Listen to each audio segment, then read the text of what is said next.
Have you ever promised yourself 10 minutes on social media but 3 hours later and you're still scrolling? Said you would just watch one episode of something on Netflix but 5 hours later and you're still glued to the screen? Declared victoriously, no dessert for me tonight, but then 30 minutes later and you're pounding cake off other people's plates? Or have you ever busted one too many nuts over big boobies on the internet? Hold on, who wrote this script? Well, stupid of me to ask these questions really, because the answer is clearly yes. But not to worry, this doesn't mean your brain is broken. Why? Well, because your brain is designed to eat berries in a cave, but now it's being pulled left, right, up, down by all the juicy, shiny, jiggly temptations of the modern world. In other words, your brain is ancient, the world is modern. So, right off the bat, why does resisting your temptations matter? Well, for two reasons, one of which I really wish wasn't true. First of all, every time you give in to your temptations, you're training your brain to do so again. So if you resist now, you reclaim control of your life. And finally, temptation isn't just one moment, it shapes your entire future. What you do today decides who you become tomorrow. But if you haven't got a lot of time, then here is the main takeaway I want you to have from this video. Temptation isn't evil, it's biology. Your brain evolved in an environment of scarcity, whereby things weren't guaranteed tomorrow. Hence, the now part of your brain that gets you to act impulsively convinces you, act on this opportunity now, seize it while you have the chance, because tomorrow it might not be here. That's why it's addicted to maybe, constantly getting you to chase desires instead of fully satisfying you, because if you don't chase, you don't survive. The only problem is, nowadays we don't live in scarcity. Things are now guaranteed. But good news. There is a later part of your brain that doesn't just prioritise the now, it prioritises long-term growth and regulates the now part of your brain. Here's how to wake it up. 1. Mentally multiply your actions. Don't just picture the image of a one-time slip, picture 30. Why? Well, think about why most people who smoke only buy one packet of cigarettes at a time. It's because it's much easier to betray your moral compass when you just consider giving in to a temptation once. So, picture what giving into this temptation every single day for the next 90 days would really bring to your life. Imagine it in gruesome detail and make sure that you feel it so that you scare yourself. Then, when the urges arise, let them rain on you. Recognize the urge, accept it, judgment-free, investigate what's going on in your body when it arises, and then note those sensations with words. I feel a tightness in my chest or a buzzing in my stomach. Sit in between the thought of giving into the temptation and the action of actually doing it. And you'll notice that your urges rise and peak like waves, and then they crash. Your only job is to ride them to shore. But if you'd like a bit more of a deeper explanation, then here's exactly what we're going to cover within the rest of the video. If that sounds like enough, by the way, feel free to click off. First of all, we're going to define our terms, get really clear on what we mean by impulsivity, temptation, addiction, and willpower. Then we're going to cover the 5 reasons why temptation hijacks our brain. Yes, there are 5 reasons I have found. Then we're going to get straight into how to resist temptation, using those 5 reasons, then highlighting the solutions. Then we will finalise on an upbeat, optimistic note by covering the upsides of impulsivity. I have spent the last month researching this video, hence it is so long. Nevertheless, let's get straight into point number 1. Let's get clear on our terms. Okay, now we're warmed up. Peace, Lily, what are you saying? My temptation, which I've been gladly indulging in recently, has been yerba mate. Argentinians, where you at? Okay, first of all, before we do anything else in this video, we need to define our terms so that we are crystal clear on exactly what we're referring to in the practical sections we're going to cover later. I want you to know exactly what we mean when we're using 4 key terms related to the topic of temptation. First of all, let's define impulsivity. Simply put, impulsivity is your brain prioritizing now. And it prioritizes now in order to feel good now, but it doesn't realize that that is going to drain energy later. Some examples of impulsive activities could be the common culprits of our bad habits, binge eating on junk food, scrolling, PMO, whatever comes to mind. The opposite of impulsivity, however, is another term that we throw around in our society a lot, willpower. Simply put, willpower is your brain prioritising later. See how it's the opposite of impulsivity. To go one step further, willpower is your brain using a different response known as the pause and plan response. It's your prefrontal cortex regulating the other parts of your brain that just want to act now. An analogy to think about when it comes to willpower is the brake that your brain uses to slow down a very powerful engine. Impulsivity. And the key is you don't want to remove the engine, you just need to learn how to steer the engine, essentially. Now, those two are highlighted. What arises within the tug of war between these two things, impulsivity and willpower, is temptation. That's all temptation is. This tug of war between your brain wanting to act now and your brain wanting to prioritize later. When I say your brain, what I'm saying is there's a part of your brain that wants to act now, and there's a part of your brain that wants to prioritize later. Later, prefrontal cortex. Now, the older survival parts of your brain, to put it simply. When you experience the urge to give in to a temptation, your brain is asking, do I want short-term comfort or do I want to prioritize long-term meaning? And while it's making that decision, that's when you feel the discomfort of the urge. Last thing we need to define is addiction. All addiction is impulsivity on a loop. Specifically through the stages of cue, craving, action or response, relief, and then repeat. Addiction takes impulsivity one step further, and it creates an identity where you believe you no longer choose this action. This action chooses you. And no matter how much effort you put in to try and break this habitual loop, it feels impossible. That's what addiction is. But just before we move on, the key thing to note when it comes to impulsivity and addiction is not all impulsive behaviour leads to addiction, but impulsive behaviour can allow the impulsive behaviour can lay the foundations in the brain for addiction to form. Okay? So don't worry about remembering all of these terms and writing down the definitions, although if you want to do that, that's fine. I just wanted to get clear, so now we're moving on into the section 2 and section 3. When we use these terms, you know exactly what we're referring to. Alright, let's get into the juicy stuff. Point number 2. Now that we understand those definitions, and we understand what temptation is, why do we give in to it? There are 5 reasons as to why we give in to temptation, and all I want you to do as we go through this section and cover each one on the board is pay attention to which one speaks most to you right now. You don't have to remember all of the information. And then when we go into point number 3, simply pay attention to that section's solution the most, because it will apply the most to you. Let's go. First reason. The first reason as to why we succumb to temptation is because our brain seeks the chase, not the hit. And the bottom line of this section is our brains are addicted to maybe. Now, this idea of maybe highlights a really interesting thing about the brain, which is it loves to anticipate things. You know, when you think about the desires and the temptations that you succumb to most, just hold on, just have a little think about that moment in which you feel the urge and the impulse of the temptation arise. Okay, you think about doing this thing. Maybe you're working and you suddenly think about going downstairs and opening the fridge and eating something, or you think about watching pornography on the internet. In that space between your brain having the idea of doing this action and you actually doing it, there is a window of anticipation where your brain thinks, oh, we're going to get a reward, we're going to get a big payoff. Why does it do this?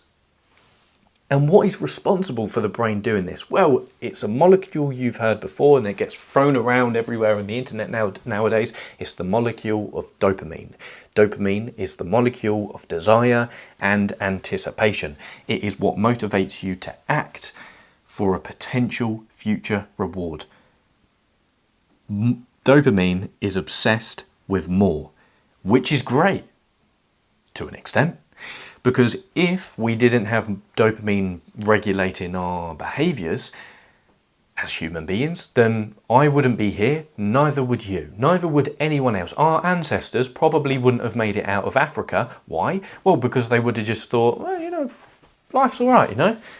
What's up, Rhino? Yeah, you up, boys? Yeah. They would have just said, do you know what, life's fine here, let's not venture out and seek pastures new and curate all of these desires for new and more and better things.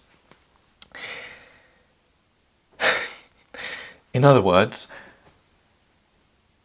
desire helps us survive, and it is the reason why we are all alive. Now, in order to explain why that would be the case, just take a moment to think about the difference in life now and the difference in life back then for our ancestors thousands of years ago. Back then, okay, when it was caveman times, or even when our ancestors were hunter-gatherers about 10,000 years ago or so, everything was uncertain. Nothing was guaranteed. The desires that they had in front of them could be here tomorrow, could be here today, gone tomorrow. To illustrate this, if you're a caveman and you walk along and you see a bush full of berries, or you see a honeycomb, whatever, your reasoning would be, well, life's pretty scary most of the time. I have no idea if I'm going to be here tomorrow, and I have no idea whether I'm going to have a reward in front of me like this tomorrow. So let's indulge now, so I can increase my chances of survival and not pass up this juicy reward. Things were scarce back then. The problem nowadays is we still think like this. Our brain is still wired to act now because it thinks that resources are scarce. But resources aren't scarce. Look around you. You probably have a fridge full of food, maybe. Or if not, you could order anything you wanted off the internet. There's a multitude of people you could go and have sex with, and just things aren't in short supply anymore, which highlights a term that anthropologists use in order to describe this: modern mismatch. And all this highlights is how we have an ancient brain living in a modern world, which explains why throughout the day we experience so many micro desires and we're pulled left, right, up, down by our temptations.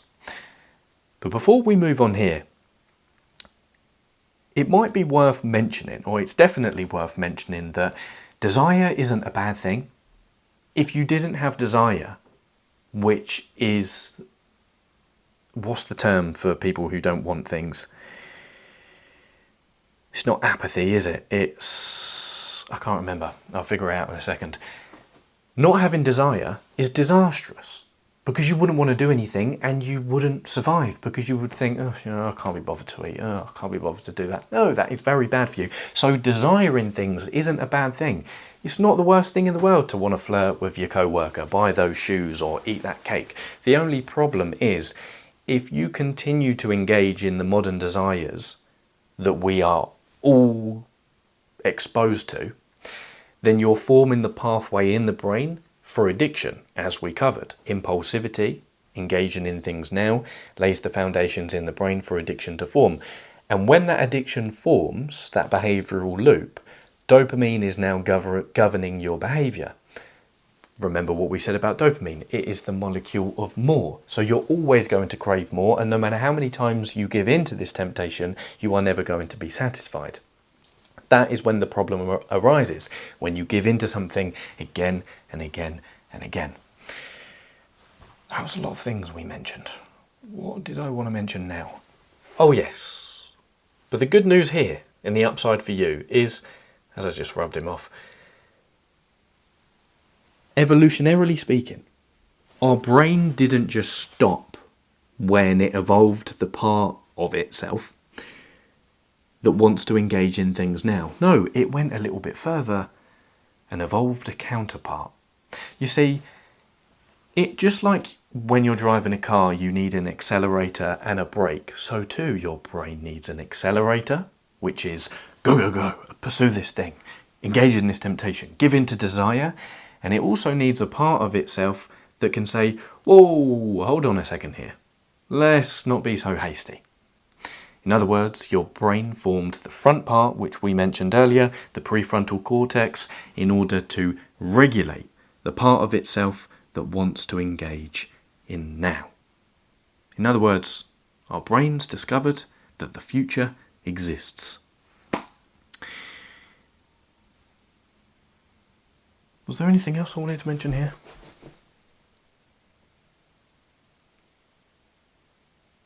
Oh yeah. So now versus later. Before we move on, and seeing as we mentioned the molecule dopamine, a great way to think about dopamine is it's like a salesman without a conscience.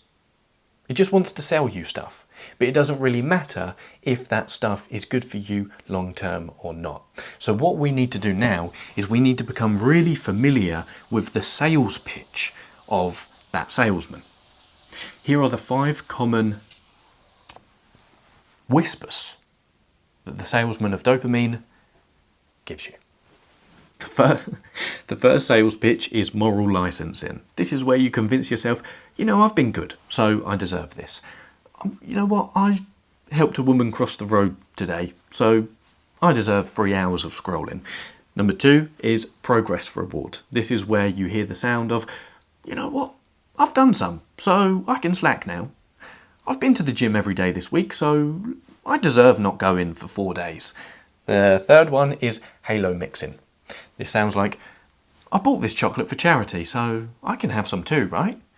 This is where you mix a virtuous action with an unvirtuous one, so as to cancel them both out. The fourth sales pitch is optimism credit. This is where you say, I'll make up for it tomorrow. You know, I've distracted myself today, but I'll make up for it next week by doing even more hard work. You're too optimistic over your efforts in the future, and you're not realising that how you're acting today will influence the choices you make tomorrow. The final sales pitch is, what the hell effect. You know, screw it, let's dig a hole. I've already scrolled for an hour, might as well spend the rest of the afternoon scrolling, or I've already relapsed once, let me relapse again. We all fall victim to these, by the way, so if you're feeling as if this is calling you out, I'm also feeling the same. Righty-ho, that is the first reason as to why we give in to temptation. We are obsessed with the chase, not the hit, so we are always seeking more, because desiring things has aided our survival thus far, but the problem is we live in a world where things aren't scarce, which is why we succumb to temptation so much. Okay, the second reason why we succumb to temptation is neuroadaptation. Now, I know that sounds like a big scary psychological word. Don't worry, it's actually very simple. All it means is your brain becomes less sensitive to something the more it's exposed to it. Why?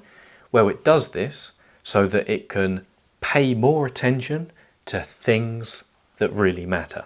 To give a quick example here, let's imagine you walk into a new restaurant for the first time. What usually happens? Well, you've never been there before, so your brain is sensitive to everything that's going on. It's sensitive to the smells coming from the kitchen, from the food, from other people's plates, to the conversations going on, the colours and the shapes and sizes of everything in the restaurant. But after you've been to that same restaurant 7 times, when you walk in, your brain starts to ignore certain things, so it can pay attention to other things that matter, such as the conversation you're having with the person across the table from you, or what to order from the menu you have in your hands. The key mechanism that is going on here, which highlights the danger of this very natural thing the brain does, is summarised in one sentence. Pleasure down means trespasses into your temptations are easier. Why? 4 steps of this cycle. Your brain is exposed to something. Then the dopamine receptors in your brain downregulate, which means that they become less sensitive. It's not necessarily that your dopamine levels decrease, it just means that your receptors aren't picking up the dopamine that is in the brain because they've been used so much.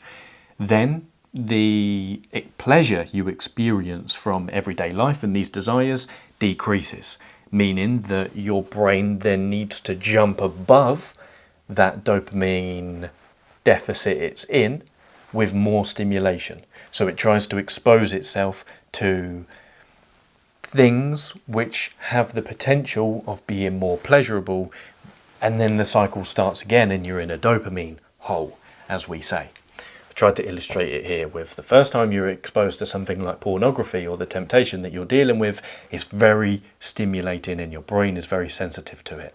Do it every day for God knows how long in some of our cases, and your brain needs more stimulation upon exposure to this temptation. Now let's move on here by zooming out to really consider the bigger picture of all of this.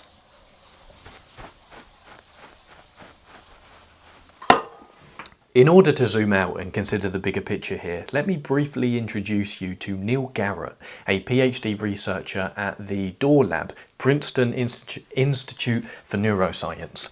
And after chewing on this topic of neuroadaptation, he thought of an interesting thesis to research.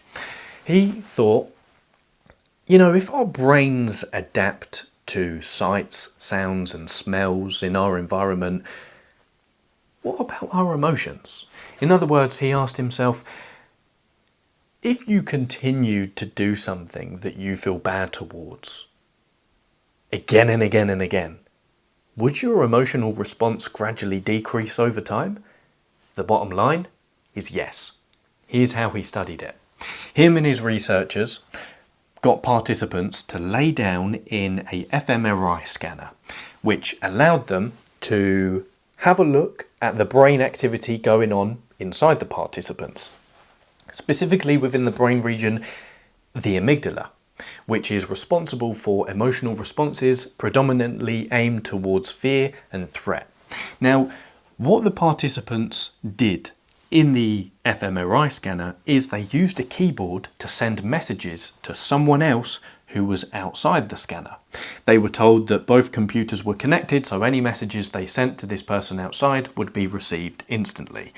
But here's the catch. Throughout the experiment, the participants were given multiple opportunities to lie in their messages to this person outside the scanner in order to earn more money. The more you lied, the more money you got, was the incentive. The results? Well, at first, as you would expect, when they began to lie, there was a lot of activity in the participants' amygdala. But over time, as they practiced dishonesty more and more and sent more false messages to this person outside the scanner, their brain activity and emotional spikes gradually decreased. But it didn't just stop there. Soon, the door flew wide open, and there was little to no brain activity in this part of the brain, the amygdala, as the participants continued to be dishonest. So, those are the results, and that is the bigger picture. Zooming back into the topic of today, and now let's cover how this applies to your life. Well, I've got some good and I've got some bad news. The good news is what this means is when you're about to indulge in a temptation you don't want to, your emotions serve the purpose of regulating your behavior. In other words, the more you have an emotional spike in face of the possibility of you indulging in a temptation you don't want to, then the more, or the bigger the likelihood that you won't do it because your emotions are shouting at you saying, don't do this. To give you a quick example, think about the last time you relapsed into something, a bad habit that you said once upon a time you didn't want to do anymore. What did you feel after? You likely felt very guilty. Why? Because your emotions were trying to tell you, hey, don't do this thing anymore. We're going to make you feel bad when you do it because we don't want you to do it. So listen to us. But of course, we try to numb ourselves from that guilt because it's uncomfortable. That's the good news. Your emotions are in place to regulate your behavior. The bad news is, the more you engage in a temptation that you feel bad towards, the more quiet your emotions are going to be. In other words, small trespasses over time feel less bad, which means bigger slips into this temptation become much easier because your emotions aren't regulating your behaviour because you've become so desensitized to doing this thing. Now look, it's not all doom and gloom, because in point number 3, we're going to reverse engineer this whole process. Don't worry. We're going to tackle this. Anything else I wanted to mention? No. Nah. Right. Don't worry. We're going to reverse engineer this. Now moving on to the third reason as to why we give in to temptations. The third reason we give in to temptation is due to emotional vulnerability and conditioning. But first of all, let's begin with this idea of conditioning. What we mean by this is you engage in temptation because you either want to turn on pleasant emotions or turn off unpleasant ones. This is known as relief learning or operant conditioning in psychology, and the loop is very simple.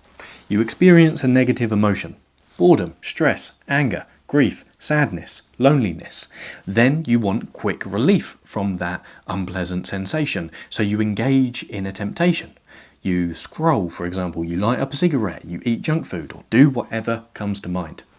Then what happens? Well, you experience relief from that unpleasant emotion, so your brain tags that activity that you did as working. Then it creates automatic impulses so that you can even more quickly engage in that activity whenever you experience that unpleasant state again. Which explains how if you've engaged in a certain habit for a really long period of time, let's say you always scroll whenever you feel bored, but one day you wake up and you think, do you know what? I don't want to have this habit anymore, so I want to respond to boredom differently. And instead, when you feel bored, you try and sit there and resist the urge to scroll. What happens? Your brain says, whoa, this isn't the procedure. When we feel bored, we scroll. So it increases your cravings and they go haywire. But if you wait long enough, it will gradually decrease, which is a tool we're going to cover later, which is one of the most important ones in this video. But anyway, that explains why urges increase when you resist. Now, before we move on here, you might be thinking, well, you might be thinking, Lewis, okay, I've got a problem with scrolling at the moment, Lewis. So I've been scrolling for 3-5 hours every single day for the last 5 years of my life in response to experiencing these unpleasant emotions. But the thing is, Lewis, now I am experiencing the long-term negative effects of doing this habit, which is I've now had brain fog for the last 2 weeks. My relationships are suffering and my motivation and zest and energy for life has just plummeted.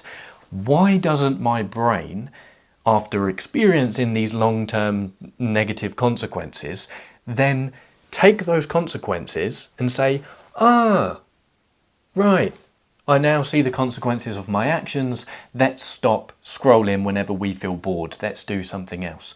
Well, it's because your brain only remembers the relief. It doesn't remember the long-term costs. In other words, when you start to experience the long-term negative effects of doing something, your brain looks at all of those effects and says, where have these come from? Do you know what? I have no idea. Anyway, let's do that thing that provides us with relief. It doesn't attribute the long-term consequences with the action it did ages ago. It looks at that middle gap between those two things and thinks, well, where's the attribution? I have no idea how these two things are related. I really hate to do this, to give this as an analogy, but you have to treat this part of your brain as if it's a small puppy. You know, if you're trying to train a puppy into better behavior, then you have to give direct consequences to its actions in the moment. Whereas if it wees on the carpet and then, I don't know, you punish it in some way, 3 weeks later, the puppy's going to be like, hold on, what's this punishment for? It's not going to understand that action, consequence. It's going to think action, random consequence. How are these two things related? Yes. 2 more things I wanted to mention here before we move on.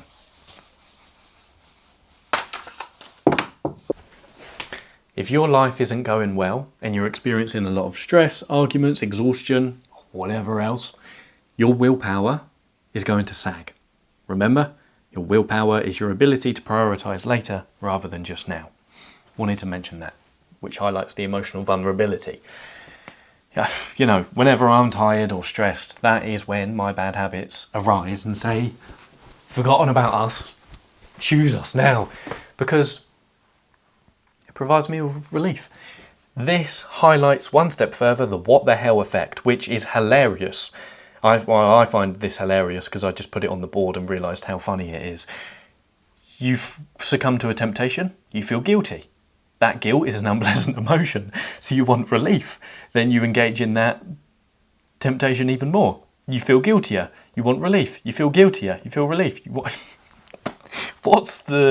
How do we get out of that cycle here? Well, we'll cover that later. Now, the last thing I wanted to mention here is this largely arises due to something I learned in researching this video called self-discrepancy theory.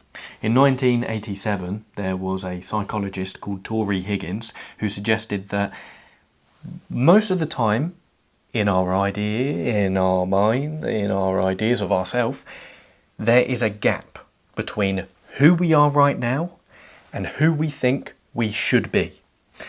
And when we're in that gap, we feel unpleasant emotions that we want to numb ourselves from. Again, I'm teasing you a lot, just to lay ourselves up for later, but we're going to cover how to close that gap, so that we can stop feeling unpleasant and wanting to numb ourselves from that sensation all of the time. Okay, let's fire off the last 2 reasons as to why we succumb to temptation. Second to last. Oh, by the way, if you have ADHD or bipolar, you are much more likely to experience impulsive behaviours. Just wanted to mention that. Second to last reason. The second to last reason we succumb to temptation is product design. Whether it's the apps you're using, technology devices you hold in your hand right now, video games that you play, or the services that you use, here are 6 things that the engineers who designed them do intentionally so that you stay hooked and use them for as long as possible, as highlighted in the book Irresistible by Adam Altler. First of all is variable rewards. If you go on Instagram or YouTube, where we are now, not everything is rewarding. No, maybe one post in 15 is rewarding, which dopamine loves. If everything's rewarding, then it becomes boring very quickly. But if you have anticipation of this could potentially be rewarding, then it's not. And then the next thing is reward prediction error. Dopamine loves that. The second way that engineers design their things so that we stay hooked is anticipation. Highlight reels, which show what might be coming, refresh your feed, or cliffhangers. The third way is simplicity. Technology is incredibly easy to use. If it's easy, we will do it and be on it. The fourth is casino feedback. Things are flashy, sounds ping, notifications bombard us. The fifth is frictionless access. Technology is always there. It's a forever companion. So whenever we feel unpleasant emotions, we can instantly rely on it to soothe us. And the sixth, and most interesting in my opinion, is pseudo-connection. When we are engaging in technology in order to solve a social or meet a social need, we are duping ourselves because we engage in a high social activity online. We're texting loads of people, we're calling loads of people, we're sending loads of messages, and we're playing games with them or whatever. What we don't realise is that actually results in low social nourishment, because no matter how many hours throughout the day you speak to people online, it will never be the same as speaking to someone face to face. So you feel lonelier, which means your social needs are higher, meaning you then use that thing which gave you that high social activity, and then the loop just repeats. To finalise this section and mapping this to the 3 stages of addiction, you use this technology more, which means your dopamine receptors are dulled and they are less sensitive. Technology becomes more of a relief, and then your cravings fire much faster, dulling your receptors even more. You need more stimulation, and we just go around in the loop again until we all throw up. The 5th and final reason we succumb to temptation is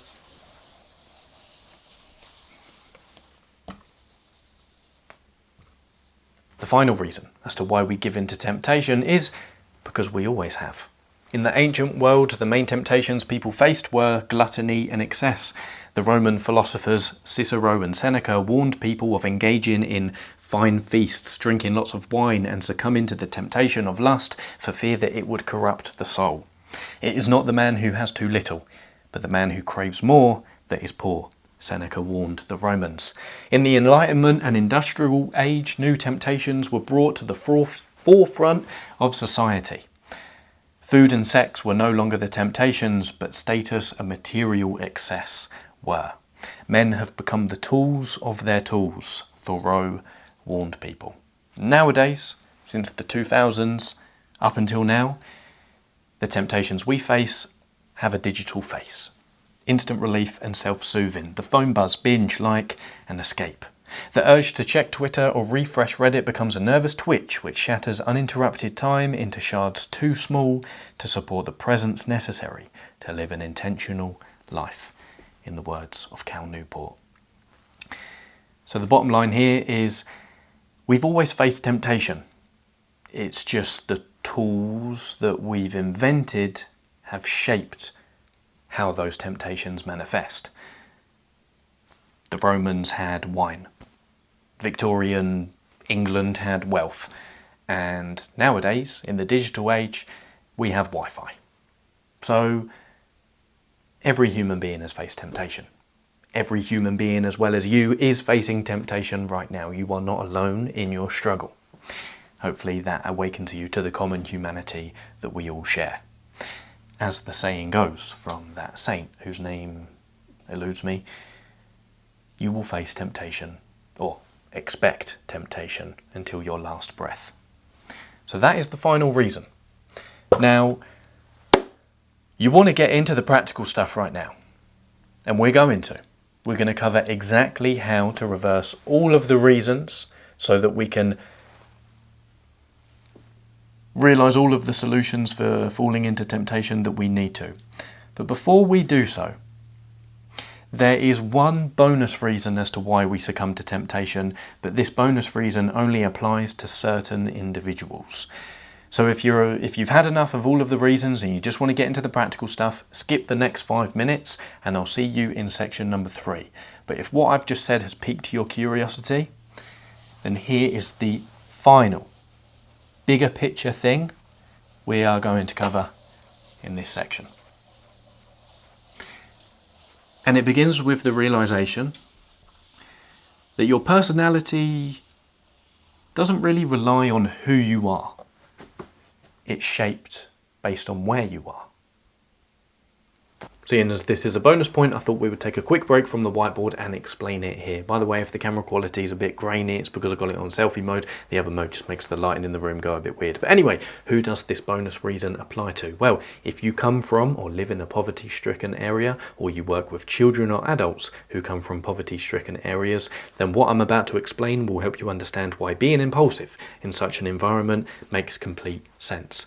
The bottom line, as we've explored a few times throughout this video, if opportunities in front of you could be here today and gone tomorrow, then it makes sense for you to be impulsive and act on them now so as to seize the opportunity. Because if you wait, then there's no guarantee that you're going to get this opportunity tomorrow. And then that impulsivity that is created within you due to the environment of scarcity in which you live then becomes an identity of you being an impulsive person.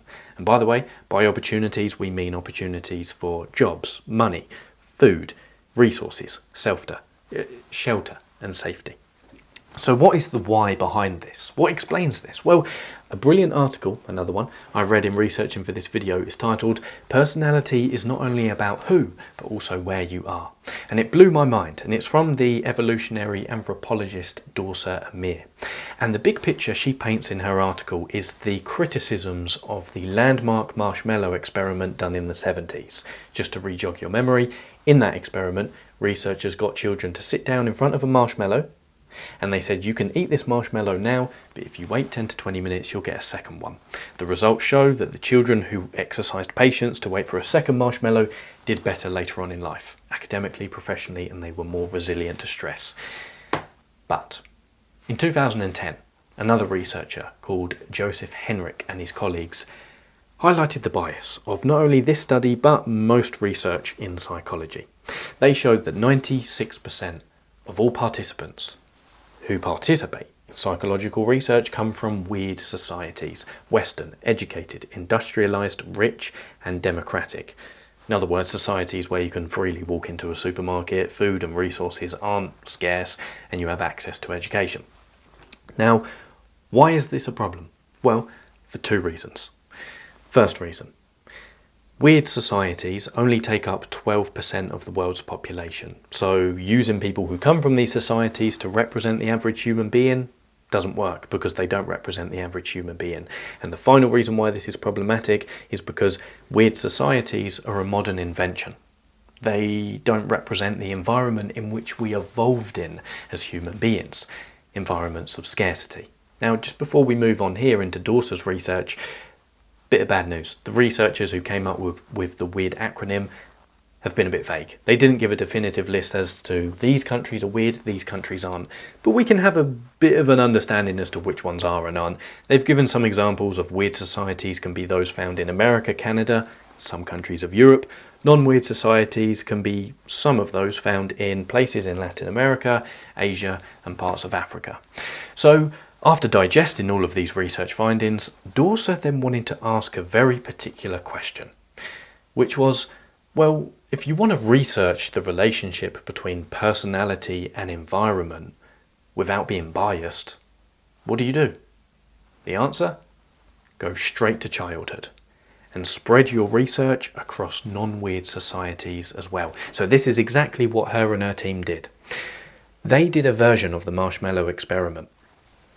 And they did so in 4 different countries. They went to Argentina, the USA, India, 3 countries considered weird. Sorry, that's my light bouncing about. But they also went to a final community. They visited the Shuar people in Amazonian Ecuador.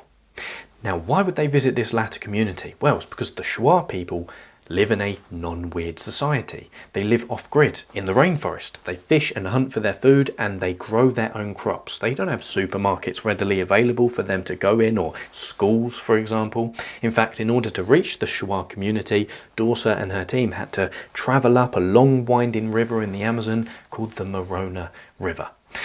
So what they actually did in their experiments in these 4 different societies is a version of the marshmallow experiment, but slightly different.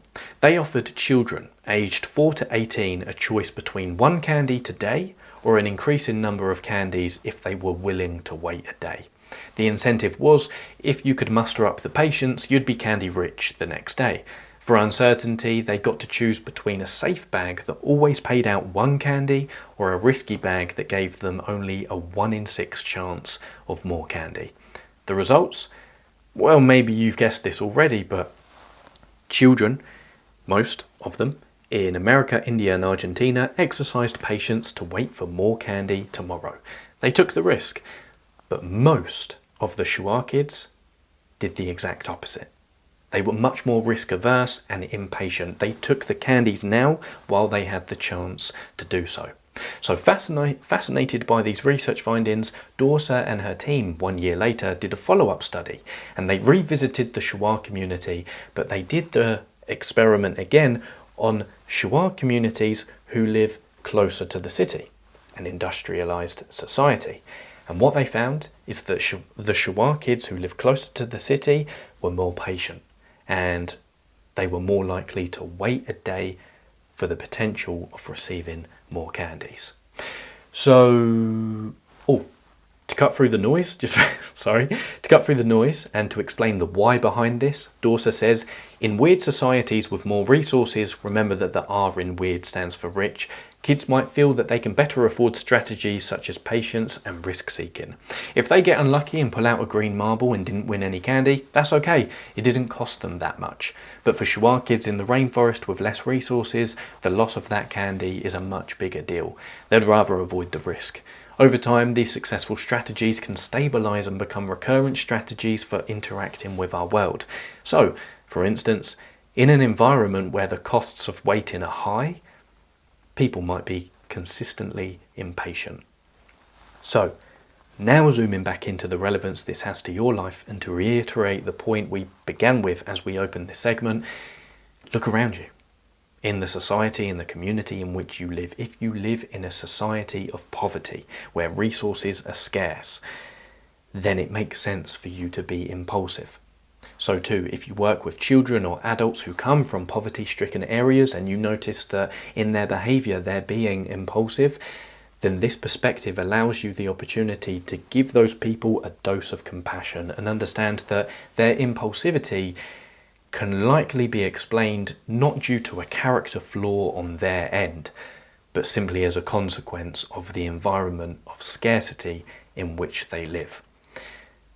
So I'm offering this perspective, one, because I thought it was quite cool, and mainly as to offer you self-compassion if you live in poverty, and compassion to other people you work with if they come from poverty.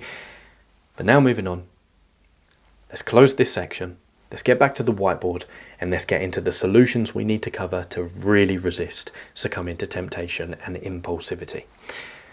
But before we do so, let's quickly take a 30-second summary of everything we covered in the 5 reasons. Our brain is wired to seek rather than to satisfy, meaning neuroadaptation escalates that seeking, emotions and cues automate it, design supercharges it, but all of this is just an old story with new weapons. Finally. Well, not finally. Now, let's get into how to resist temptation.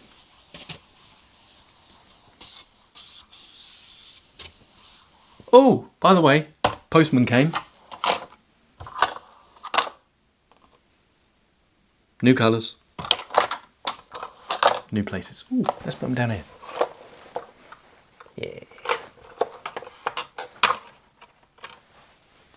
Okay, before we get into the 5 solutions, whoa, it is grey outside. Yeah, the light changes throughout the video because the weather in the UK is bipolar.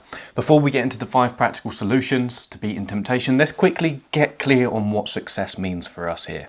Success does not mean eliminating every impulse you have. No, success for us means sharpening your psychological tools so you can control your impulses instead of them ruining your life. So let's get into it. There's going to be about 5 to 10 different tools that we're going to cover. Some will speak more to you, so pay more attention to them. Why 5 to 10? Why so many? Because the more tools you have in your psychological tool belt, the better your chances are of flourishing and spiraling upwards. So, tool number 1. Okay, point number 1, and this is one of my favourite tools. Specifically, what we're referencing here is point number 1 from the last section, which was the chase, not the hit. Problem recap, our brain is addicted to maybe. Dopamine fires in anticipation of a reward, not when you satisfy it, which is why you can think of engaging in a temptation, your body gets ready for action and you want to act on it. So the solution here is, first of all, you need to remember that your urges aren't the problem. Your reaction to them is. And then second of all, you need to surf those urges instead of suppressing them. Why? Oh, and by the way, we're going to, if you haven't noticed already, we're going to be using the words of urge, craving, impulse, temptation interchangeably to mean the same thing. Why is it important that you surf your urges? Well, it's because they are waves. They rise, they peak, and then they fall. All you need to do is ride them to shore by staying in the gap between thought, you think about the possibility of engaging in this temptation and your body gets ready for action, and you actually acting on it. There is a space where you can stay free from having to give in. How do you do so? Well, you let the impulse reign on you. First of all, you recognize the impulse. Ah, the craving is here. Then you allow it, you let it exist, judgment free. You don't try and evaluate it by saying, oh, I shouldn't be having this temptation, this is so bad. No, just allow it to exist. Then you investigate specifically what's happening in your body and where. And then you note, you label those sensations, pardon me, with words such as, I notice my chest is tight, there's a buzzing sensation in my stomach. You let it rain on you.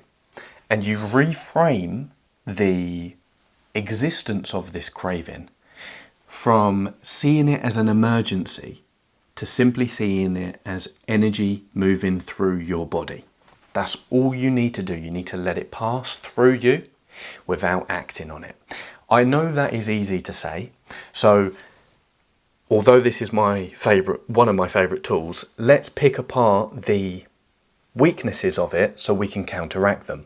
Well, if we look at let the impulse rain on you, what I would suggest specifically is write this acronym down on a flashcard and keep it visible. Because one of the weaknesses of the R.A.I.N technique is it is dependent on you remembering to let the impulse rain on you and go through these 4 steps whenever the impulse arises. Now, that's going to be a little bit tricky because when the impulse arises, it's going to be really, really strong and you're likely not going to have a lot of cognitive space to remember something like this. So write it down on a flashcard so that you can remember to do it in moments of temptation. Keep that flashcard visible.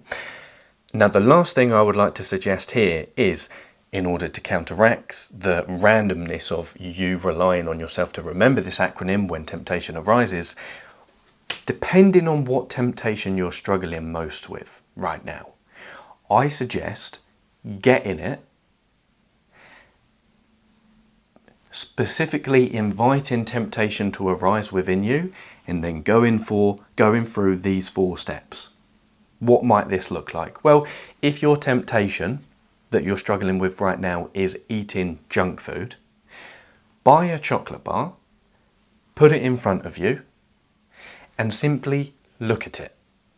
And when you look at it, your brain will think, well, in this scenario, we usually eat this chocolate bar, so it's going to make you feel tempted to eat it.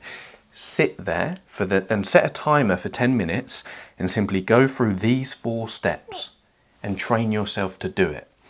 If your temptation at the moment is watching pornography, don't open up an adult video, don't do that. Sit there and imagine a scene from a video you've seen before that is likely going to get you very aroused, and then go through these 4 steps. If your temptation is scrolling, put your phone in front of you, set a timer for 10 minutes, go through these 4 steps. Why is doing this important? Well, it's because it's training you ahead of time to practice this skill. So hopefully the next time you don't, or you're caught, off guard by this temptation, your brain can remember, oh, last time we faced this, this is what we did. We let the impulse rain on us. It's not an emergency, it's just energy moving through. Now, the last reason why letting the impulse rain on you is important is because it stops the automatic loop of your survival brain acting on the temptation now in a fight or flight mode. It encourages your prefrontal cortex to engage its pause and plan system, where it thinks, oh, impulse, this part of our brain wants us to do this, hold on, let's think about this. And within that space of thinking, what happens? The urge rises, it gets really intense, but if you stay there long enough, it will decrease. What we're talking about here is essentially mindfulness. And if you have a mindfulness practice, great. If you don't, maybe you would just like to practice mindfulness for 1 minute or 5 minutes each day. There's plenty of apps out there that you can use. Within this context, you might practice mindfulness for spiritual reasons, but you can now start practicing it to increase your chances of resisting the temptation the next time it arises. Because if your temptations are like you being in a casino, then mindfulness is the exit door. Was there anything else I wanted to mention here? Mindfulness is basically mental weightlifting. Okay, write that down on a flashcard, keep it visible, and surf the urge whenever it arises. 2 more tools here related to this, which I use. By the way, I have used the R.A.I.N technique randomly. I think it was about 3 weeks ago, because my biggest temptation that I struggle with is when I'm doing work in the morning, if I'm procrastinating on a project and it's really hard, like a video like this, then I just want to distract myself by going on Twitter or Reddit or whatever. A few weeks ago, I was sat there, I had the urge to distract myself from the project I was working on, and I remembered the acronym, I let it happen. Within 3 minutes, the impulse just went and I got back to what I was doing. 2 more tools. The last two tools here are based upon the idea that when the wave of the impulse hits, have a plan in place. 2 plans that you can instill: roadblocks, time limits on the apps you're using, remove the triggers that usually tempt you, avoid the people or places that pull you into distraction. Speaking of distraction, this is the last way to have a plan. This is my second favourite tool of this whole segment. Distractions are things you can do in face of an urge that require your full attention, such as reading, writing, speaking to a friend, playing with a pet, going out on a walk, exercise. And the point here is when the impulse arises and you engage in a distraction, you don't necessarily need to enjoy the distraction that is taking your attention away from the urge. No, you just need to get through the urge so that its intensity can decrease. And what you're doing here is you're training your brain to prioritize long-term peace instead of short-term comfort. I love this tool because it works for me. Going back to my example of when I face temptation the most, which is in the morning and I'm doing deep work and I get distracted because I'm overwhelmed by the project I'm working on. To demonstrate what I do, I have a list of 7 questions I write down or I answer each night before I go to bed, which maps out the following morning's deep work. And one of the questions is, if I get stuck mid-session, what's my next move? And that answer is always go for a walk and then make a cup of tea. Because if I sit there most of the time and the urge to distract myself by scrolling is really intense, there's no amount of cognitive tricks that I can play which will make that urge to go. But if I go out for a walk for 5 to 10 minutes and my attention is fully away from that context, then the urge just naturally dissipates. Walking is my saviour when I am experiencing an urge because it gets all of my attention. Question: what could your distraction be in moments of temptation? If you're a young man and you've been on something like NoFap, for example, then you will have heard the advice that cold showers when you're experiencing sexual urges is king. Makes total sense. Because there's nothing that is going to get your full attention more than blasting freezing cold water on yourself. That explains this segment. Okay, the second solution, based upon the second reason we fall into temptation, is... This is from the second reason, neuroadaptation, which, problem recap, the more highs you chase, the more numb your brain becomes, which is why you need more stimulation to feel the same level of reward. It's not that your willpower has disappeared, it's just that your dopamine receptors have become dull and less sensitive. So the solution here is you don't need to punish yourself, you just need more space from this thing so that your dopamine receptors can resensitize. How can you do so? Well, with an abstinence window. Some people call it dopamine detox, we'll just call it an abstinence window. Take some time, anywhere between a week and a month, away from doing this thing completely. Why? Well, it's because if you've constantly done this thing and your brain is now desensitized to it, in order to become sensitized or resensitized to life, you'll need to get out of this dopamine deficit state you're in, which is where your dopamine levels have gone below baseline. You feel mentally lethargic, you don't have a lot of energy. Normal things you found fun are no longer fun. You can recover within about 1 to 3 days. You just need to give your brain and body space to do its thing and get itself back up to baseline.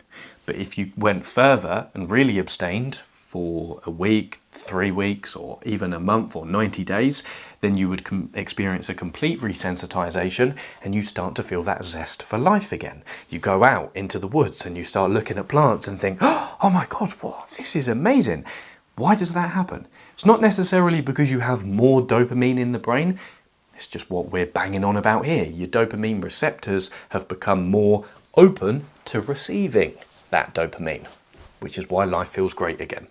Just an interesting thing here. When I was 18, I was living in Poland in a hostel, and I met a guy there called Martin, who was from Norway, and he was a seasoned traveller. He had been travelling for years by himself. He was about 29, in his late 20s, and each month, every single month without fail, he would pick one thing to abstain from. Sometimes it would be sex, coffee, other substances, music, for example, just as these interesting abstinence experiments while he was travelling. And I spoke to him about it, and he said it always served him well because it gave himself the self-esteem and self-confidence to prove to himself, oh, I'm not hooked on this thing, I can take some distance from it. But that is easier said than done. So here is another tool that is going to help you take this abstinence. Reconnect on why giving in hurts. Remember when we went through this section and we covered the work from that researcher who demonstrated that the more you practice giving in to a temptation and the more you practice dishonesty, the less reactive your emotions are. And the reason why that is dangerous is because your emotions regulate your behaviour. The more numb your emotional response in the face of you giving into a temptation, the more likely you're going to be to give into that temptation because your emotions aren't screaming at you saying, don't do this. So if you reconnect on why giving into this temptation hurts, you're putting your emotions in the exact place they need to be to regulate your behaviour. Now, when we covered the bottom line of this video, we suggested a technique called mental multiplication, whereby you don't just consider the effects of giving into this temptation once, because if you do, then you'll always be able to excuse it. Hence why most people who smoke only buy 1 packet of cigarettes at a time. However, if you mentally multiply your actions and consider in depth the consequences of giving into this temptation, not just once, but every single day for the next 90 days, year, 2 years, 3 years, then you will scare yourself from doing this. That is another reason why mental multiplication works. Yeah, the guilt, the regret, the time you'll never get back, feel that fully because emotion is a regulator. Okay. And once you start doing this, you then want to outline some specific things in your mental multiplication.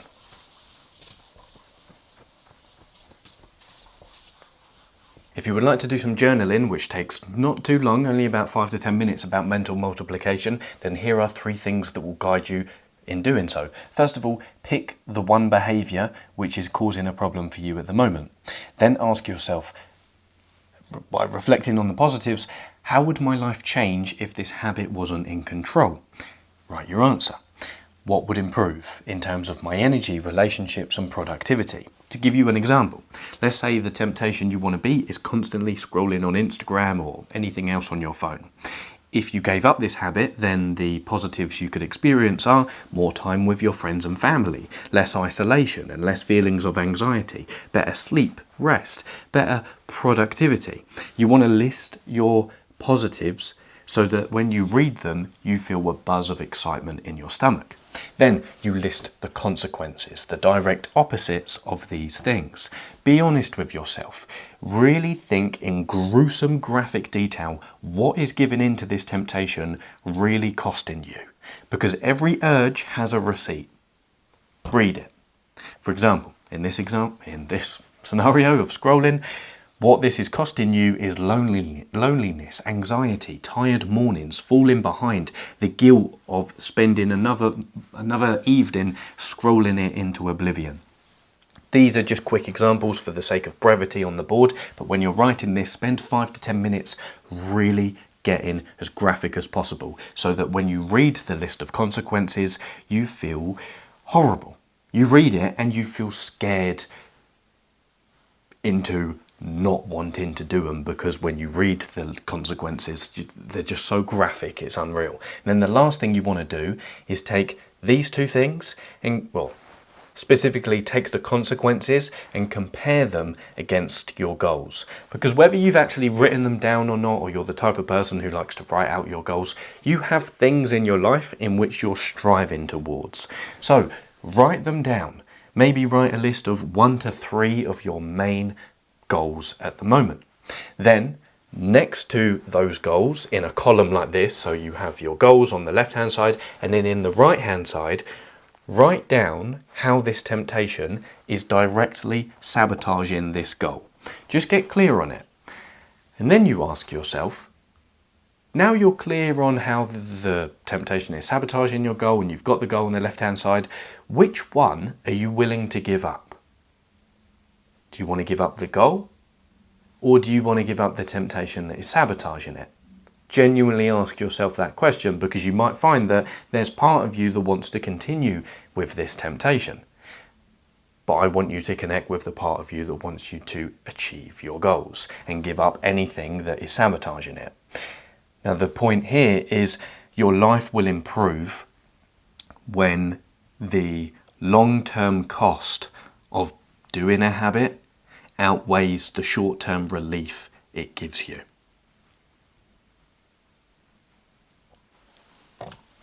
We got quite serious there.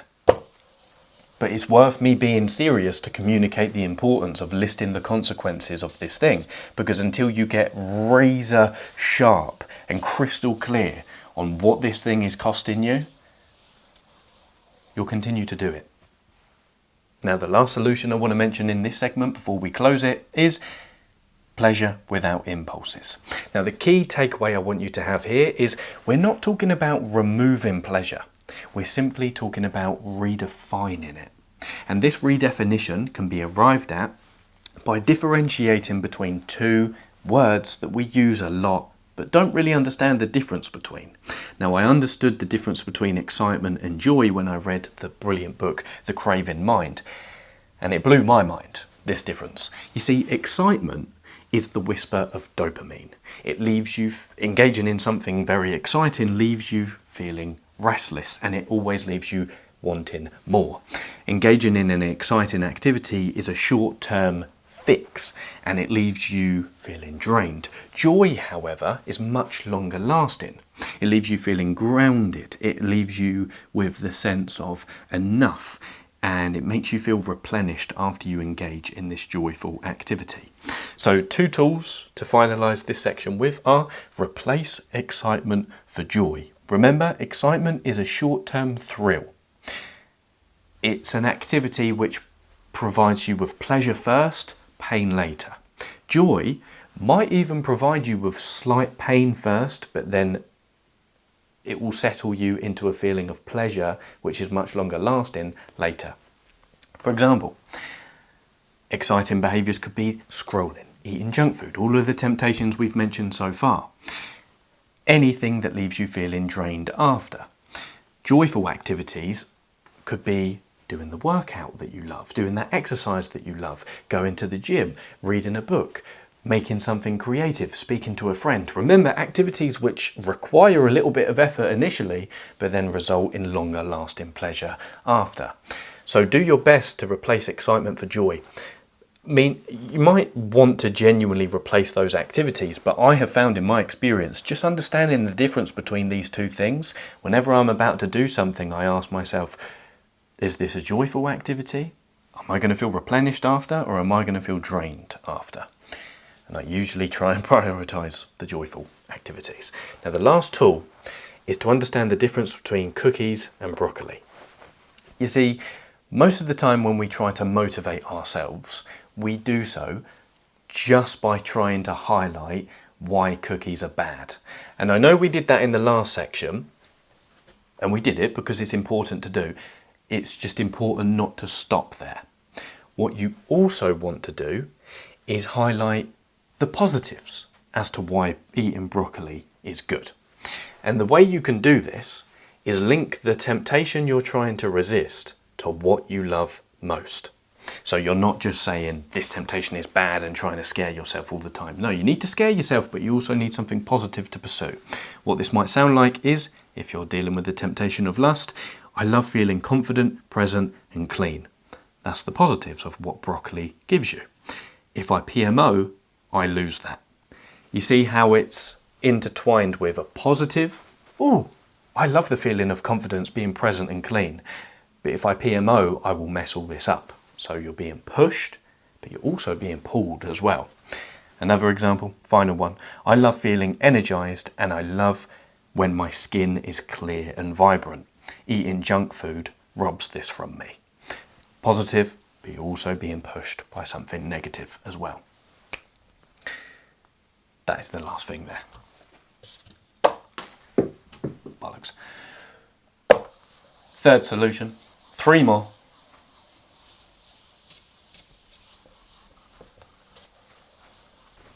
The third reason we covered as to why we give into temptation is due to emotional vulnerability and conditioning. Problem recap.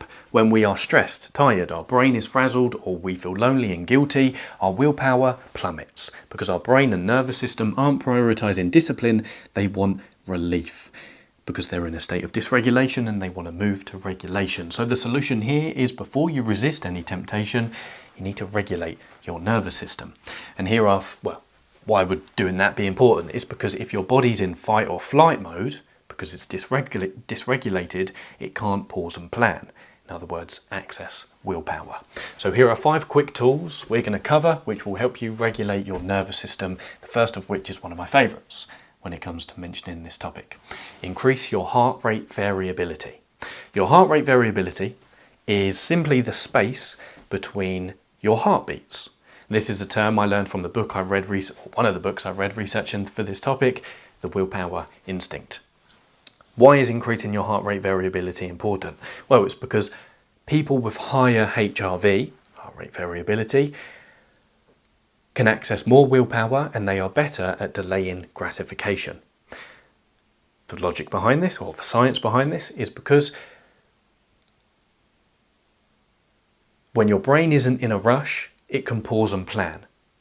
And the higher the variability between your heartbeats, the more adaptable your body and brain are to stress. So, there are many things you can do to increase your HRV, but the main one I'm going to suggest is turn to your breath. Most people breathe at 12 breaths per minute. In order to regulate your nervous system and increase your heart rate variability, breathe between 4 and 6 breaths per minute. What that might sound like is inhaling for 4 seconds, exhaling for 6 seconds. So,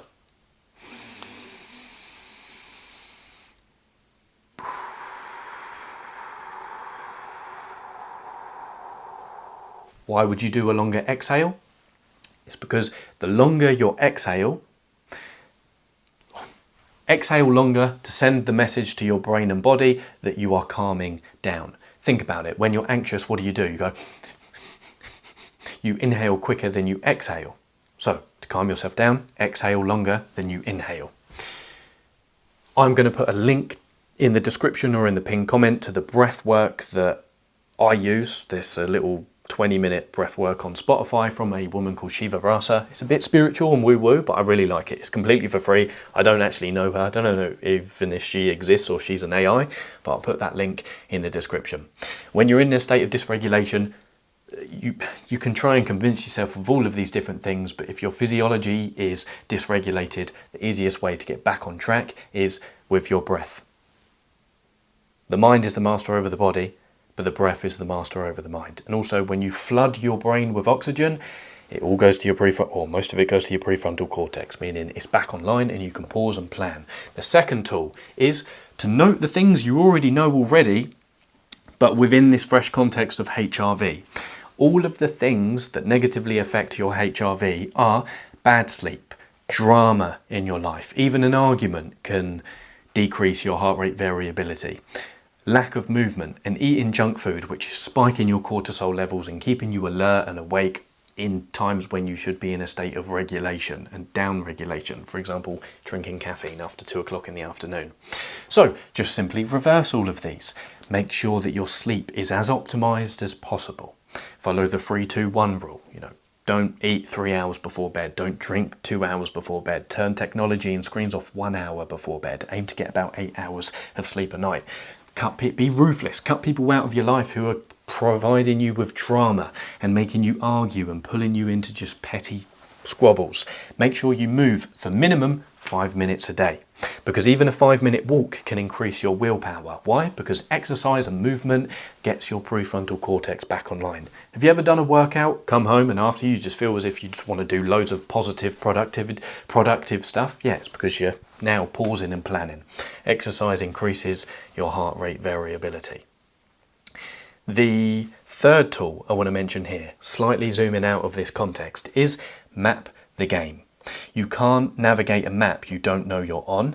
So in order to get clear on the psychological patterns which spiral you down into decreasing your heart rate variability, answer these questions, if you would like to, in an introspection session or journaling session by yourself. They will help you get clear on what is causing you to spiral downwards and decrease your heart rate variability. Okay. Tool number 4 is replace relief with soothing. You know how we said in the problem recap, your brain and nervous system don't prioritize discipline when dysregulated, they prioritize relief. Yeah, that's not the reason why that's tricky is because when you're in a state of dysregulation, you're not pausing and planning, which means you're going to be more impulsive. And it just so happens that the impulsive activities we have access to are exciting ones. They leave us feeling drained. So even though your brain and nervous system aren't trying to sabotage your behavior, they're just trying to get a little bit of relief from this uncomfortable state of dysregulation, they don't realize that doing these activities aren't going to provide you with a sense of restoration. They're only going to drain you more. So replace relief with soothing. What do we mean by this? Well, I've got a quick note here. According to the American Psychological Association, the best ways to relieve stress are exercising, playing a sport, praying, reading, listening to music, getting a massage, meditating or doing yoga, spending time outdoors or spending time with friends and family. These methods actually boost the happy chemicals in your brain and diminish the stress response. I fall victim to this all the time. I say, I need a rest, and then I spend the day scrolling, and then I feel worse for the next 3 days. We have to get really clear on what soothing means for us. Relief isn't soothing. If you want a book to read on this, I recommend this one, Soothe, by Nahid de Belgione. It's a brilliant book. It will teach you everything you need to about how to regulate your nervous system, which is what we're briefly touching on here. Oh yeah, the worst ways to relieve stress is by doing something that promises a reward but doesn't deliver. That's pretty much what I was just saying. And the final tool is to forgive fast. Remember we covered a loop, which we kind of laughed at, which is you relapse into this bad habit. You feel guilty. That guilt is an unpleasant emotion, so then you want to relapse and relieve yourself from that guilt even more. You feel guilty, relapse, guilt, relapse. How do we break that cycle? You forgive yourself fast. If you relapse after you've spent a time being abstinent from this thing, understand that if you relapse, that doesn't set you back to 0%. It just sets you back to 90%, 80%, and your only task is to forgive yourself so you can continue walking the path. And you might want to aid your process of forgiving yourself by first of all accepting that you've relapsed, simply with an acknowledgement. Yeah, okay, I've relapsed.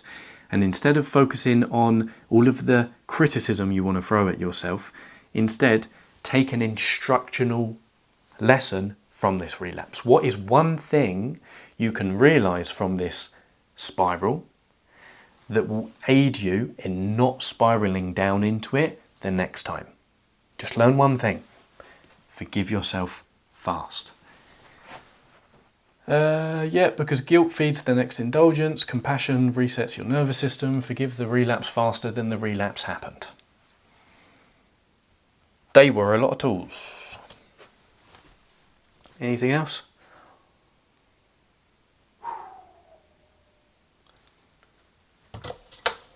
Let's move on.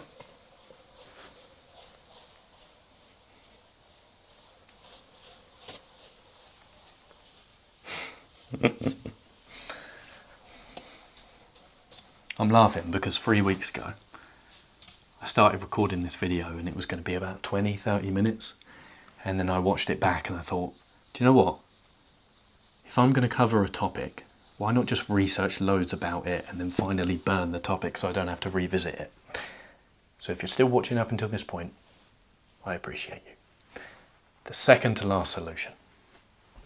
The second to last reason as to why we give in to temptation is due to product design. Problem recap: modern temptations are frictionless and highly rewarding. Solution: make bad hard and good easy by focusing on structure, not strength. 3 tools that will help you do this. 1. Add friction.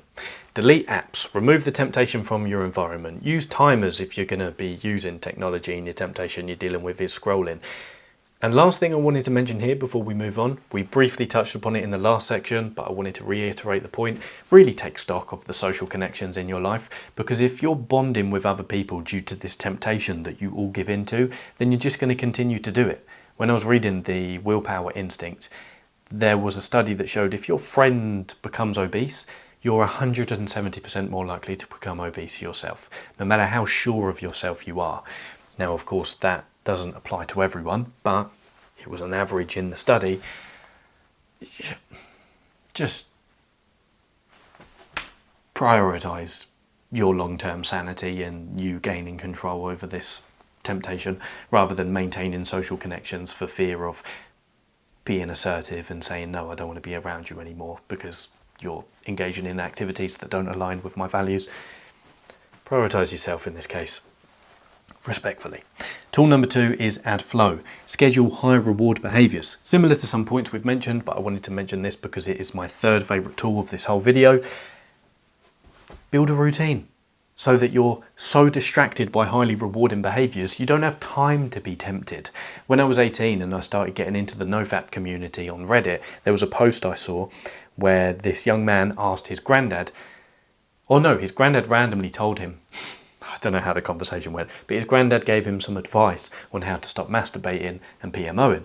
And he told his grandson, keep yourself busy. And it sounds cliche, but there is such wisdom in that piece of advice. Give yourself the present and the gift to yourself of just being distracted by doing things that you love. Schedule them in.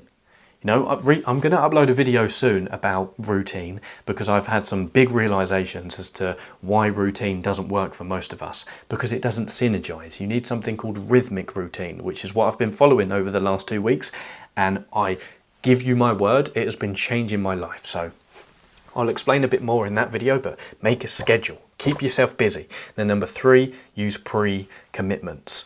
Make a plan, like I do. You know, you might want to use a similar example. Each night I make sure that I map out what I'm doing tomorrow in the morning when I have prime willpower hours, so that as soon as I wake up, I don't default to the easiest option, which is the last thing I'll mention on these last 2 points. Why do we have the saying of the devil makes use of idle hands? It's because if you're bored and you don't have anything to do, then you're going to default to the easiest, most depleting and exciting activity. So, schedule highly rewarding behaviors. Make bad hard and good easy. Last part. Almost finished the video. Almost done.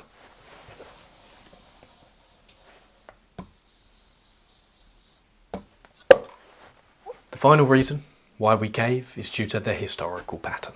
Problem recap: temptation isn't new, it's human. The solution: transcend yourself. Whether it was the ancients in Rome or the philosophers in medieval Britain, most of them could be sat at a table and agree on one thing. It is important for us human beings to strive for that which is bigger than ourselves. So, realise that your abstinence now is for something bigger.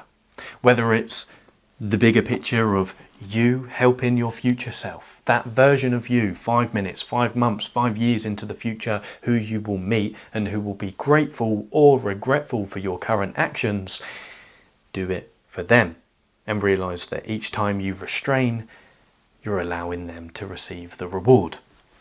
If you're in a relationship or you have people who rely on you in your life, imagine with deep visual clarity the joy and the gratitude they will express or could express when you tell them that you're no longer being pulled by this temptation anymore. If you're a young man trying to defeat lust and you're in a relationship or you want to be in a relationship, imagine the glee on your girlfriend's face when you tell her you've been 90 days clean, or she just notices your presence and your abundance of confidence and energy that you can now bring into the relationship. Imagine the joy of your family when you're no longer being pulled into the slippery slope of depletion by all of your junk food temptations, and instead you're feeling vibrant and you're feeling the vitality to actually be energetic and do things with them and say yes to opportunities and put more water the plant of your connections so that they grow.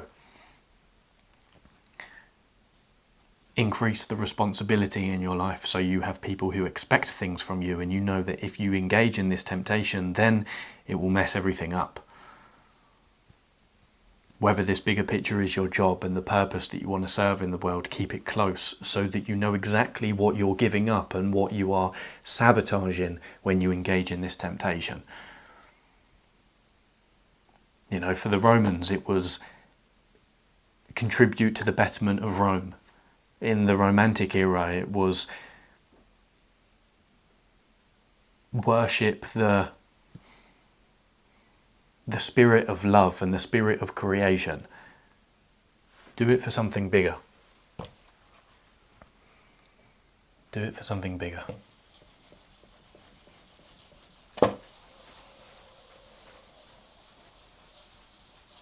Those are all the solutions I want to leave you with.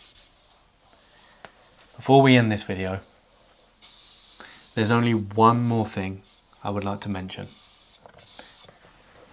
which is a surprising one. Because it's not all doom and gloom when it comes to giving in to your impulses. Sometimes there are big upsides to being impulsive. Here's what I mean. Now, to finalise this video, there is only one more researcher I'm going to briefly introduce you to, Janan Mostajabi. She researches personality, and what she has found is that for those of us who act more impulsively than others, we do so because it's part of our personality.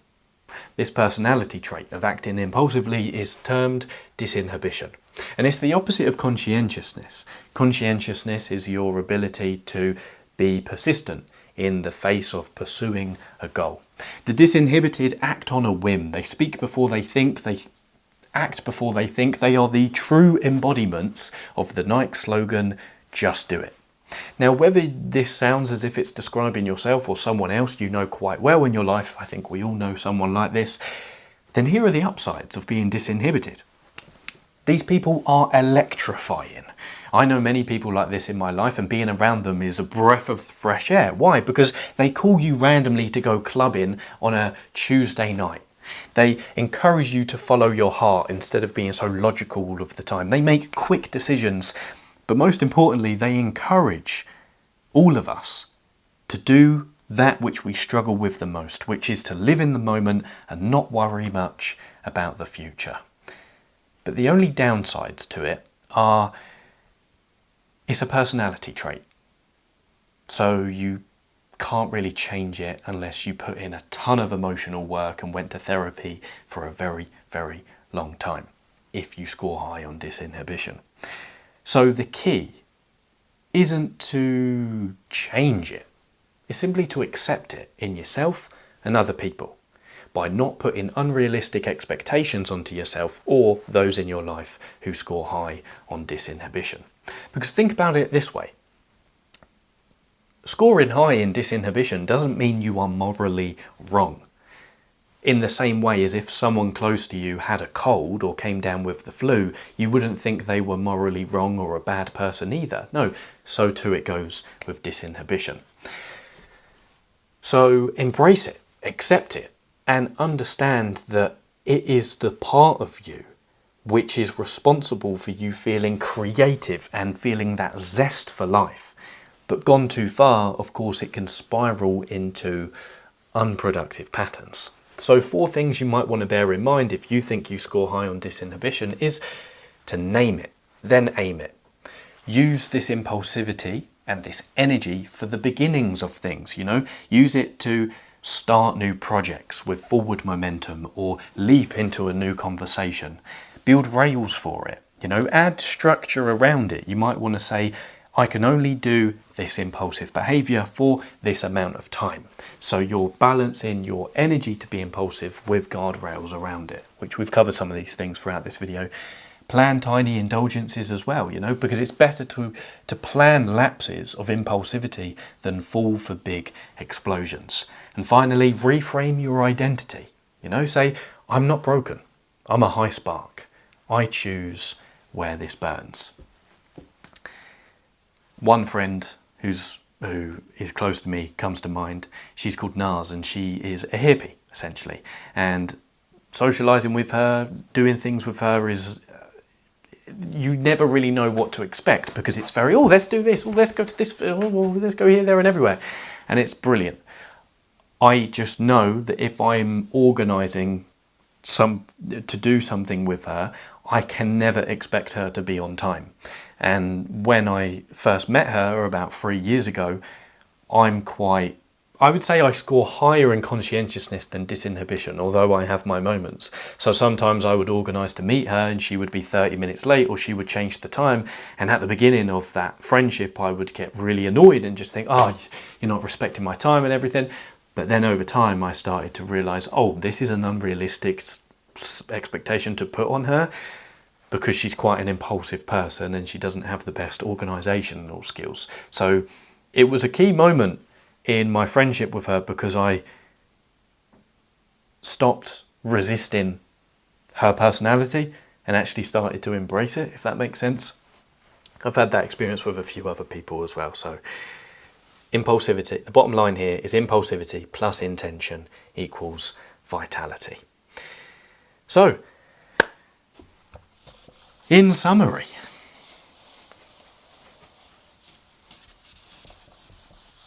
by the way, I'll put a link to Janan, or what was her name, the researcher's article in the description. In summary, your urges, impulses, cravings and temptations are not commands. They are simply waves that rise, peak and fall. So all you need to do is see them as energy passing through, and sit in that space between thought and action by surfing the urge and riding it to shore. Understand the wiring, build the pauses, design your environment, and aim your energy at what matters. Just because you experience temptation doesn't mean you are broken. It means you're a human being. If you would like to go to therapy based on some of the problems we've spoken about in this video, then you might like to seek a therapist who is specialised in one of the 4 disciplines. DBT, dialectical behavioural therapy, this will help you with emotional regulation. CBT, cognitive behavioural therapy, this will help you with cue mapping and understanding your behavioural algorithms and building new ones. ACT, acceptance and commitment therapy, this will help you rebuild a more accepting attitude towards yourself so you can forgive your relapses faster. And MBCT, mindfulness-based cognitive therapy, to help you surf the urge. If you've made it this far into the video, I cannot express how much I appreciate your time and attention. If you have made it this far, then comment a trio of emojis down below of a wizard, a fountain, and then pick the third one as your favourite emoji. Stay Stay disciplined, playful and dangerous. Adios, muchachos y muchachas.